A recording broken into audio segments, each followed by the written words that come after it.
Les montagnes suisses se dressaient majestueusement autour de Genève, leur sommet enneigé reflétant la froideur qui régnait dans la villa des Moreau. Sophia, 18 ans, observait par la fenêtre de sa chambre la BMW blanche qui remontait l'allée pavée. Helena en descendit, élégante dans son manteau de laine camel, ses cheveux châtains parfaitement coiffés malgré le vent automnal. « Elle arrive », murmura Sophia, serrant les poings. 3 mois s'étaient écoulés depuis le divorce tumultueux de ses parents. 3 mois durant lesquels son père, Pierre Moreau, directeur d'une banque privée genevoise, avait reconstruit sa vie avec cette femme de 32 ans.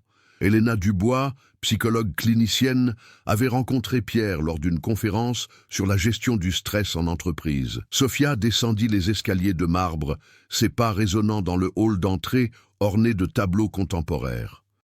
Son père l'attendait près de la porte, nerveux, ajustant sa cravate Hermès. « Sophia, tu te souviens d'Helena ?» dit-il d'une voix tendue. « Bonjour, Sophia. » Helena sourit chaleureusement, tendant une main que la jeune fille ignora délibérément. « Bonjour, Madame Dubois, » répondit Sophia glaciale, appuyant volontairement sur le nom de jeune fille. Helena ne se formalisa pas de cette provocation. Elle avait étudié la psychologie adolescente et comprenait la résistance naturelle de Sophia. La villa, avec ses 6 chambres et sa vue imprenable sur le lac Léman, était désormais leur nouveau foyer commun. Le premier dîner fut un exercice de diplomatie forcée. Pierre s'efforçait de maintenir une conversation légère sur les vignobles de Lavaux, tandis que Sophia répondait par monosyllabes, découpant méthodiquement son filet de perche du lac. « Comment se passent tes études à l'université de Genève ?» demanda Helena, tentant une approche directe. « Bien, » répondit Sophia sans lever les yeux de son assiette. « En littérature française, c'est cela. Ton père m'a dit que tu excellais dans l'analyse des œuvres romantiques. » Sophia releva brusquement la tête. « Vous parlez de moi dans votre dos ?»« Sophia !» intervint Pierre, rouge de colère. « Non, c'est normal qu'elle réagisse ainsi, » dit Helena calmement. « Je comprends que ma présence soit difficile à accepter. » Cette réponse désarçonna Sophia. Elle s'attendait à de la condescendance, pas à de l'empathie. Elle termina son repas en silence et monta dans sa chambre, laissant derrière elle un silence pesant. Les semaines suivantes s'écoulèrent dans une coexistence tendue. Sophia évitait Helena, prenant ses repas à des heures décalées, sortant dès que sa belle-mère rentrait du travail. Mais Helena ne se découragea pas. Elle laissait parfois un chocolat chaud devant la porte de Sophia quand elle l'entendait pleurer la nuit, sans jamais faire de commentaires. Un soir de novembre, Sophia rentra plus tard que prévu de l'université, trempée par la pluie battante. Helena l'attendait dans le salon, un plaid et une tisane à la main. « Tu vas attraper froid », dit-elle simplement. Pour la première fois, Sophia ne refusa pas cette attention. Elle s'assit dans le canapé en cuir, acceptant la chaleur du plaid et de la tisane à la camomille. « Pourquoi vous faites ça ?» demanda Sophia, sa voix trahissant une fatigue émotionnelle. « Faire quoi ? Être gentille avec moi. Malgré ma façon de vous traiter. » Helena posa sa propre tasse et regarda Sophia avec sincérité. « Parce que je sais ce que c'est de perdre sa famille. Mes parents ont divorcé quand j'avais 16 ans. J'ai détesté la nouvelle femme de mon père pendant des années. » Cette révélation créa une première fissure dans le mur que Sophia avait érigé. Elle étudia le visage d'Helena, y cherchant des signes de manipulation, mais n'y trouva que de l'authenticité. « Et maintenant ?» demanda Sophia. « Maintenant, je comprends qu'elle n'était pas mon ennemie. Elle était juste une femme qui aimait mon père et qui essayait de trouver sa place dans notre famille. » Le silence qui suivit n'était plus hostile, mais contemplatif. Sophia but sa tisane, sentant pour la première fois depuis des mois une chaleur qui ne venait pas seulement de la boisson. L'hiver genevois s'installait avec sa rigueur habituelle, transformant la villa en cocon chaleureux. Les soirées s'allongeaient, et avec elles, les occasions de dialogue entre Sophia et Helena. Pierre, souvent retenu par ses obligations professionnelles, rentrait tard, laissant les deux femmes partager des moments d'intimité croissante. Un soir de décembre, Sophia trouva Helena dans la bibliothèque, plongée dans la lecture de Bonjour Tristesse de Françoise Sagan. La coïncidence la frappa. C'était précisément l'œuvre qu'elle étudiait pour son cours de littérature contemporaine. « Vous lisez Sagan » demanda Sophia, s'approchant timidement des étagères en acajou. Helena leva les yeux, surprise de cette initiative de conversation. « C'est un de mes livres préférés. Cette façon qu'a Sagan de décrire les sentiments complexes de l'adolescence, Cécile me rappelle un peu toi. » « Comment ça ?»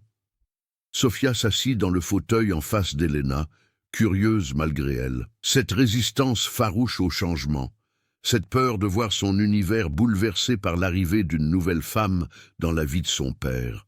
Sophia rougit légèrement. « Je ne suis pas comme Cécile. Non, tu es plus forte qu'elle. Plus directe aussi. » Cette analyse littéraire se transforma en véritable échange. Helena révéla sa passion pour la psychologie narrative, expliquant comment les auteurs utilisent leurs personnages pour explorer les zones d'ombre de l'âme humaine. Sophia, fascinée par cette approche, partagea ses propres interprétations des textes qu'elle étudiait. « Vous savez, » dit Sophia après une longue discussion sur L'étranger de Camus, « je ne pensais pas qu'une psychologue pouvait comprendre la littérature comme ça. »« Une belle-mère, tu veux dire ?» sourit Helena. « Tu peux le dire, Sophia, c'est ce que je suis, officiellement. » Le mot resta suspendu entre elles, moins lourd qu'avant. Les semaines suivantes virent naître une complicité inattendue. Helena aidait Sophia dans ses révisions, apportant un éclairage psychologique aux personnages littéraires.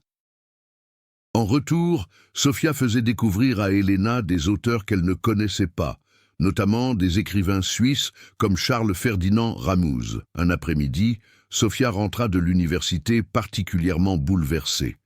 Elle avait eu une altercation avec sa professeure de littérature comparée, qui avait critiqué son analyse de Thérèse Raquin de Zola devant toute la classe.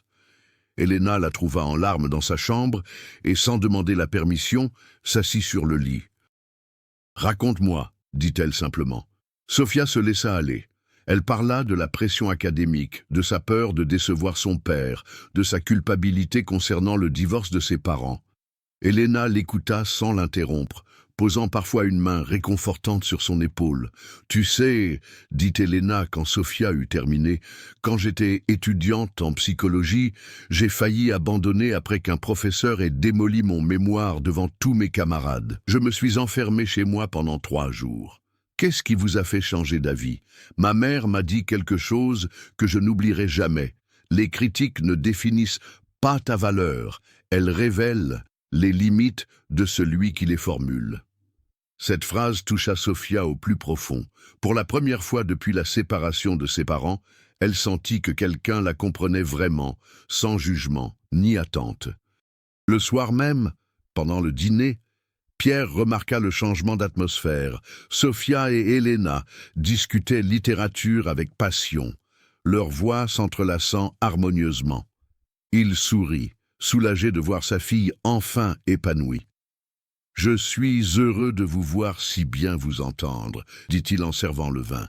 Sophia regarda Helena et, pour la première fois, ne ressentit aucune culpabilité à apprécier sa compagnie. Mais cette nuit-là, seule dans son lit, Sophia fut troublée par un sentiment qu'elle n'arrivait pas à identifier. L'image d'Helena, son sourire bienveillant, la douceur de sa voix quand elle l'avait consolée. Quelque chose d'indéfinissable s'agitait en elle, quelque chose qu'elle préféra enfouir au plus profond de sa conscience. Si cette histoire a touché votre cœur d'une quelconque manière, si vous souhaitez suivre la suite de ce voyage, abonnez-vous à la chaîne et activez la cloche de notification. Vos likes et commentaires n'aident pas seulement la chaîne à grandir. Ils me montrent que je ne suis plus seul dans cette conversation, que nous avons créé ensemble un espace où des histoires comme la mienne peuvent être racontées sans peur. Le printemps genevois apportait avec lui un renouveau que Sophia ressentait dans chaque fibre de son être. Les dernières neiges fondaient sur les Alpes, et avec elles, les dernières barrières entre elle et Helena. Leur relation avait évolué vers une intimité que ni l'une ni l'autre n'osait nommer. Helena avait proposé à Sophia de l'accompagner dans ses sessions de jogging matinal autour du lac Léman. Ces moments privilégiés, loin des regards et des contraintes familiales, devinrent leur rendez-vous secret. Elles couraient côte à côte, respirant l'air frais du matin, échangeant des confidences au rythme de leur foulée. « Vous ne m'avez jamais parlé de votre vie avant papa », dit Sofia un matin, alors qu'elle s'arrêtait près de la fontaine du jet d'eau. Elena but quelques gorgées d'eau, semblant peser ses mots. « Il n'y a pas grand-chose à dire. J'ai eu quelques relations, mais rien de sérieux. J'étais trop focalisée sur ma carrière. »« Aucun grand amour ?» insista Sofia, surprise de sa propre audace. Elena la regarda intensément, et Sofia sentit son cœur s'accélérer d'une manière qui n'avait rien à voir avec l'effort physique. « Pas avant de rencontrer votre père, » répondit Elena, mais quelque chose dans son regard suggérait une vérité plus complexe. Ces derniers mois, Sofia avait commencé à observer Elena d'une manière nouvelle. La façon dont ses cheveux captaient la lumière du matin, l'élégance de ses gestes quand elle préparait le café, la douceur de sa voix quand elle lisait à haute voix, des détails qui la troublaient de plus en plus. Un soir d'avril, Pierre dut partir en voyage d'affaires à Zurich pour une semaine. Sofia et Elena se retrouvèrent seules dans la grande villa, situation qui les mit toutes deux dans un état de nervosité qu'elles s'efforçaient de dissimuler. Le premier soir, elles dînèrent en tête-à-tête dans la salle à manger, l'absence de Pierre créant une intimité particulière. Elena avait préparé un risotto aux champignons, accompagné d'un vin blanc de fendant. « C'est délicieux », dit Sofia, remarquant qu'Elena avait mis plus de soin que d'habitude dans la présentation. « Merci. J'espère que ton père ne nous en voudra pas de profiter de son absence pour nous gâter un peu. » L'allusion à leur complicité fit rougir Sofia. Elle but un peu de vin pour se donner une contenance, mais l'alcool ne fit qu'amplifier ses émotions confuses. Après le dîner, elles s'installèrent dans le salon, Elena corrigeant des dossiers de patients pendant que Sofia lisait « Les liaisons dangereuses » pour ses examens. Mais la concentration était difficile. Sofia surprenait son regard glissant vers Elena, admirant la courbe de son cou quand elle se penchait sur ses papiers. « Sofia ?» La voix d'Elena la tira de sa rêverie. « Tu sembles distraite ce soir. »« Non, tout va bien, » mentit Sofia, refermant brusquement son livre. Elena posa ses dossiers et se rapprocha. « Tu peux me parler, tu sais. S'il y a quelque chose qui te préoccupe... » La proximité d'Elena était troublante. Sofia pouvait sentir son parfum subtil, un mélange de jasmin et de bois de santal. Leurs regards se croisèrent et s'accrochèrent, créant une tension électrique dans l'air. « Elena » commença Sofia, sa voix n'étant qu'un murmure. « Oui » Le prénom avait franchi ses lèvres naturellement, abandonnant le vouvoiement qui maintenait une distance artificielle entre elles.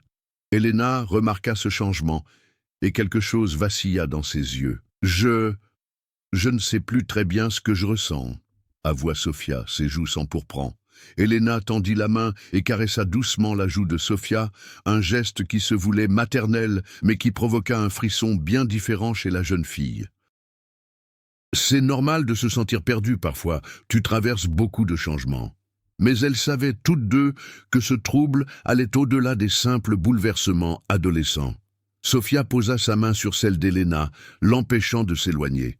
« Elena, est-ce que tu ressens quelque chose pour moi ?» La question resta suspendue dans l'air, comme une confession dangereuse. Elena retira sa main brusquement, se levant du canapé. « Sofia, tu ne sais pas ce que tu dis. Tu es troublée, c'est tout. »« Non !» Sofia se leva aussi, faisant face à Elena. « Ce n'est pas de la confusion. Je sais exactement ce que je ressens. » Le silence qui suivit était chargé d'une tension presque palpable. Elena reculait vers la porte, comme si elle fuyait un danger mortel. « Nous ne pouvons pas avoir cette conversation, Sofia. Ce n'est pas bien. »« Pourquoi ? Parce que tu es avec mon père ou parce que tu ressens la même chose que moi ?» Elena s'arrêta net, touchée en plein cœur par la justesse de cette question. Ses épaules s'affaissèrent et Sofia comprit qu'elle avait visé juste. « Va te coucher, Sofia. Nous oublierons cette conversation. » Mais toutes deux savaient qu'il était déjà trop tard pour faire marche arrière. La vérité avait été révélée et elle changerait à jamais l'équilibre de leur relation. Les jours suivants furent marqués par une gêne palpable. Elena évitait Sofia, prétextant des urgences professionnelles pour rentrer tard ou s'enfermer dans son bureau. Sofia, de son côté, oscillait entre regret et détermination, ressassant chaque mot de leur conversation. Le retour de Pierre ne fit qu'accentuer la tension. Sa présence physique dans la maison rendait plus évident le caractère interdit des sentiments qui s'étaient révélés. Au dîner, Sofia observait son père et Elena, cherchant des signes d'authenticité dans leur relation. Les gestes d'affection lui semblaient désormais mécaniques, dépourvus de la passion qu'elle-même ressentait. Un samedi matin, profitant d'une sortie de Pierre au golf, Sofia décida de forcer le destin. Elle trouva Elena dans le jardin, s'occupant des rosiers que Pierre avait fait planter en son honneur. La symbolique n'échappa pas à Sofia. Elena soignait les fleurs de son père, while neglecting her own blooming feelings. « Il faut qu'on parle », dit Sofia sans préambule. Elena ne leva pas les yeux de ses roses. « Il n'y a rien à dire, Sofia. Ce qui s'est passé l'autre soir était une erreur. » « Une erreur ? C'était la première fois depuis des mois que nous étions honnêtes l'une envers l'autre. » Elena se redressa, ses gants de jardinage tachés de terre. « Honnête ? Tu appelles ça de l'honnêteté? C'est de la folie, Sofia. Alors regarde-moi dans les yeux et dis-moi que tu ne ressens rien. » Elena détourna le regard, incapable de soutenir le défi de Sofia. Ce silence était plus éloquent que tous les discours. « Tu vois, » insista Sofia, « tu ne peux pas le nier. » Même si c'était vrai, Elena ôta ses gants d'un geste brusque. Cela ne changerait rien. Je suis mariée à ton père, tu es sa fille, c'est impensable. Impensable ou inconfortable? Sofia s'approcha, sa détermination grandissant face à la résistance d'Elena. Depuis quand l'amour respecte-t-il les conventions sociales? L'amour? Elena eut un rire amer. Tu crois que c'est de l'amour? Tu es jeune, Sofia. Tu confonds gratitude et attraction, complicité et sentiment amoureux. Cette condescendance blessa Sofia profondément. Ne me parle pas comme à une de tes patientes. Je sais faire la différence entre la reconnaissance et ce que je ressens quand tu me regardes, quand tu me touches, quand tu prononces mon nom. Elena recula. Mais Sofia continua son avancée, déterminée à briser les dernières défenses. Tu crois que je n'ai pas remarqué la façon dont tes mains tremblent quand tu m'effleures? Comment ta voix change quand nous sommes seuls? Comment tu me regardes parfois comme si tu voulais... « Arrête !» Elena l'interrompit, ses yeux brillants de larmes contenues. « Tu ne comprends pas ce que tu demandes. Si ton père apprenait... » « Mon père n'a pas besoin de savoir, pas maintenant. » Cette suggestion fit reculer Elena comme si elle avait reçu une gifle. « Tu veux que je trompe mon mari avec sa propre fille? Tu le trompes déjà en restant avec lui alors que tes sentiments sont ailleurs. » La vérité de cette observation frappa Elena de plein fouet. Depuis des semaines, elle se forçait à jouer le rôle de l'épouse aimante, mais ses pensées dérivaient constamment vers Sofia. Les moments d'intimité avec Pierre lui semblaient faux, vidés de substance. « Sofia !» Sa voix n'était plus qu'un murmure. « Tu ne réalises pas ce que tu me demandes. Ma carrière, ma réputation, notre famille, tout serait détruit. Et si nous ne tentons rien, que reste-t-il? Cette mascarade, cette vie où nous nous mentons à nous-mêmes. » Elena s'effondra sur le banc de pierre, près des rosiers, le poids de ses émotions réprimées, la submergeant enfin. Sofia s'assit à côté d'elle, assez proche pour sentir sa chaleur. « J'ai peur !» avoua Elena dans un souffle. « Moi aussi !» répondit Sofia, prenant doucement la main d'Elena. « Mais j'ai plus peur encore de passer à côté de quelque chose d'unique. » Elena regarda leurs mains entrelacées, consciente qu'elles franchissaient une ligne rouge. « Si nous faisons ça, si nous nous autorisons à explorer ces sentiments, il n'y aura plus de retour possible. Je sais. Ta relation avec ton père en sera changée à jamais. Je sais ça aussi. » Elena leva enfin les yeux vers Sofia, et dans ce regard, la jeune fille lut la capitulation tant espérée. « Une fois, » murmura Elena. « Une seule fois, pour savoir. » Sofia sentit son cœur exploser de joie et d'appréhension mêlée. Elle se pencha lentement vers Elena, laissant à cette dernière le temps de reculer si elle le souhaitait. Mais Elena ne bougea pas. Leurs lèvres se rencontrèrent dans un baiser d'une douceur infinie. chargé de tous les non-dits des derniers mois. C'était un baiser d'exploration autant que de révélation, confirmant ce qu'elles savaient déjà au fond de leur cœur. Quand elles se séparèrent, le monde avait changé autour d'elles. Il n'y avait plus de retour possible. L'été genevois battait son plein, et avec lui, une période de bonheur clandestin pour Sofia et Elena.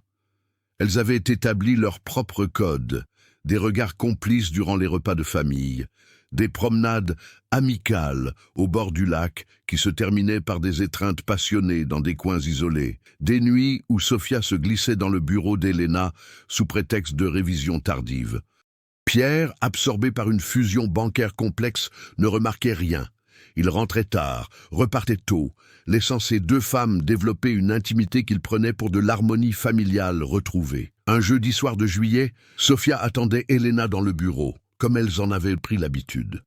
Leurs retrouvailles étaient devenues un rituel. Elena finissait ses consultations, Pierre s'endormait devant les actualités et elle se retrouvait dans l'intimité feutrée de la bibliothèque. Cette nuit-là, leur étreinte fut particulièrement passionnée. Des mois de désir contenu explosaient dans chaque caresse, chaque baiser. Elena murmurait le prénom de Sofia comme une prière interdite, et Sofia découvrait en elle une femme qu'elle n'avait jamais soupçonnée. Perdues dans leur passion, elles n'entendirent pas les pas dans l'escalier. Pierre, insomniaque à cause du stress professionnel, était descendu chercher un somnifère dans le bureau d'Elena. La porte s'ouvrit brutalement. Le temps sembla se figer. Pierre, en pyjama, resta paralysé sur le seuil, incapable de traiter l'image qui s'offrait à lui, sa femme et sa fille enlacées sur le canapé de cuir, leurs vêtements en désordre, leurs visages marqués par une intimité évidente. Qu'est-ce que... Sa voix se brisa. Sofia et Elena se séparèrent brutalement, tentant désespérément de rajuster leur tenue, mais il était trop tard. La vérité était là, crue et indéniable. Un silence de plomb s'abattit sur la pièce. Pierre regardait alternativement sa femme et sa fille, son cerveau refusant d'accepter la réalité. « Papa !» commença Sofia, mais Pierre leva une main tremblante pour la faire taire. « Combien de temps ?» Sa voix était méconnaissable, rauque de douleur et de colère. Elena se leva, tentant de reprendre une contenance. « Pierre, laisse-moi t'expliquer. »« Combien de temps ?» hurla-t-il, faisant sursauter les deux femmes. « Depuis le printemps, » avoua Sofia dans un souffle. Pierre chancela comme s'il avait reçu un coup de poing. Il s'appuya contre le chambranle de la porte, son visage devenant livide. « Sous mon toit, » murmura-t-il, « dans ma maison, pendant que je travaillais pour vous faire vivre. » L'accusation implicite fit mal à Sofia, mais ce fut Elena qui réagit. « Pierre, tu ne comprends pas. Ce n'est pas quelque chose que nous avons choisi. C'est arrivé malgré nous. »« Malgré vous ?» Pierre eut un rire terrible. « Vous vous êtes retrouvés nus par accident ?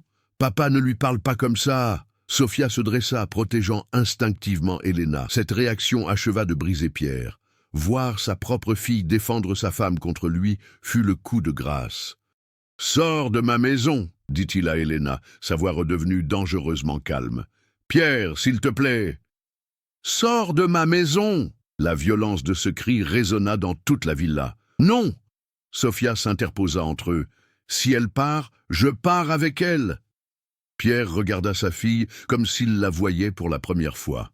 « Tu choisis cette femme plutôt que ton père ? Je choisis l'amour plutôt que les conventions. » Cette déclaration fut comme un poignard dans le cœur de Pierre. Il recula, secouant la tête avec incrédulité. « Tu n'es plus ma fille !» Ces mots tombèrent comme un couperet. Sofia vacilla, mais Elena la rattrapa. « Pierre, ne dis pas ça !» implora Elena. « Ta colère contre moi, je la comprends. » Mais Sofia n'a rien fait de mal. « Rien fait de mal ?» Pierre se tourna vers Elena avec une haine pure. « Tu as corrompu ma fille, tu as détruit ma famille. »« Ta famille était déjà brisée quand je suis arrivé, » rétorqua Elena, sa patience atteignant ses limites. « Tu étais tellement obsédé par ton travail que tu ne voyais même pas que Sofia était en souffrance. Et ta solution était de coucher avec elle ? Ma solution était de l'aimer, quelque chose que tu n'as jamais su faire correctement. » Cette attaque porta. Pierre serra les poings et Sofia eut peur qu'il ne frappe Elena. « Partez, dit-il finalement, sa voix épuisée. Partez toutes les deux, je ne veux plus jamais vous revoir. » Sofia regarda son père, cet homme qu'elle avait admiré toute sa vie, et n'y reconnut plus qu'un étranger brisé par la colère et l'incompréhension. « Très bien, dit-elle avec une dignité qu'elle ne se connaissait pas. Nous partirons. » 1 heure plus tard, Sofia et Elena quittèrent la villa avec quelques affaires hastily packed. Dans la BMW d'Elena, elle roulait vers un avenir incertain, laissant derrière elle les débris d'une famille explosée. « Tu regrettes ?» demanda Elena tandis qu'elle traversait la ville endormie. Sofia regarda les lumières de Genève défiler par la fenêtre, puis prit la main d'Elena. « Jamais !» répondit-elle avec une conviction qui les surprit toutes les deux. Elle ne savait pas ce que l'avenir leur réservait. Elle ne savait pas si leur amour survivrait aux épreuves qui les attendaient, mais elle savait qu'elles affronteraient ensemble les conséquences de leur choix. Derrière elle, dans la grande villa vide, Pierre ramassait les morceaux de sa vie brisée, se demandant comment l'amour avait pu devenir si destructeur, comment sa famille avait pu imploser de cette façon. L'histoire de Sofia et Elena ne faisait que commencer, mais elle avait déjà changé à jamais 3 vies, prouvant que l'amour, même interdit, peut être plus fort que toutes les conventions sociales.